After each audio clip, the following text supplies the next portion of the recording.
We're going to start with Larisha's question. It says, if we are considering upgrading our house, is it recommended that we sell our current house and then use the proceeds as a down payment? Or should we keep it as an investment property and just save the 20% and then pay 20% down on the next house? What do you think? Like, is there a way that she should be thinking about how to maximize this? Well, the answer to the question is, so Larissa, is that right? Larisha, yes. Larisha. The answer to the question is either one of those could be true. And we've actually seen both of them play out practically really, really well. Someone decides they want to upgrade into their second home. They need a 20% down payment. That 20% has become from equity they've built in their current home. So they sell their current home, use a portion of that, put it as a down payment, then move to the next one. Nothing wrong with that. That's great. That's kind of like the standard operating procedure. However, there are some folks who say, you know what, man, the house I got was great. And it was a wonderful first-time home. And, you know, we've done well financially. And so we've built up some resources. And so I can come up with the 20% without selling it. Or maybe I bought this house and the area around it blew up and there's even more growth to come and I just don't want to walk away from it. So you decide, hey, I'm going to keep that, turn it into a rental property.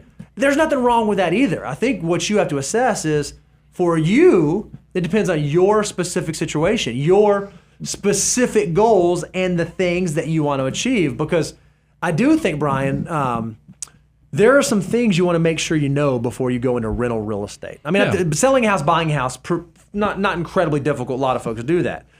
Being a landlord and having a rental property, it does complicate things a little bit. Yeah, it depends on where you are in your financial order of operations. If you are somebody who's got the foundation beneath you, you know, steps 1 through 7, and you're kind of in that step 8 of prepaid expenses and abundance goals, then I love rental property. And look, we have clients that have house hacked. You know, they bought either a duplex, they bought a quadplex. Those definitely kind of lean towards keeping it as rental property. But I think a lot more of you probably are just the type that you bought a house. It's your first now home. you know, and you got on, maybe even got on the home equity train with that 3 to 5% down payment, but you've done well. It's gone up in value, and now you're looking to go into the next house. If the only way you can avoid, afford putting 20% down on the next upgrade is the home equity, you probably are going to look at doing like a contingency contract where you're basically going and putting a contract on another house with written into the contract that you first have to sell yours. And now during the pandemic, when real estate was running straight up, people were waiving appraisals, they were waiving the ability to do contingencies and all the due diligence. But now that we've returned to some semblance of normalcy, the inventories are still super low, but it's just not, you're not seeing as much to where we're waiving all the normal due diligence process. You can do contingency contracts again. And here's why this is not the worst thing also, is that there's this unique thing within the tax code, Bo.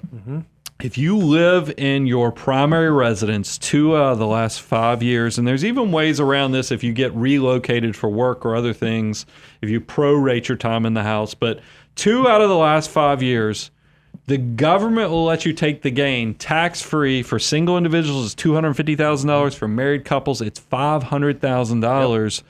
That's big. Think about that. I mean, I even know some people who work in the real estate community. If you're a builder or you're a person who has the skill set of renovating, there's people that flip houses every 2. My builder moves every 2 years. I think it's the craziest. But how can you argue with somebody who can build a house at cost, live in it for 2 years, and make $500,000 tax-free every 2 years? That's the equivalent of $250,000 of tax-free income. That's powerful. You'd have to make like $400,000 of income. Plus, I mean, that's just, I can see why people make a living doing that. And that's just like house hacking is a very valuable thing if you want to get into rental property. Building and moving is a very valuable thing with the way the tax code. Just make sure you understand the financial components like that tax-free growth and how it is to own rental property, but also understand how this fits into your why and your financial household, because that's what Bo was alluding to. Do you want to be a landlord? Because it's not passive. To do it right, it's probably not going to be passive.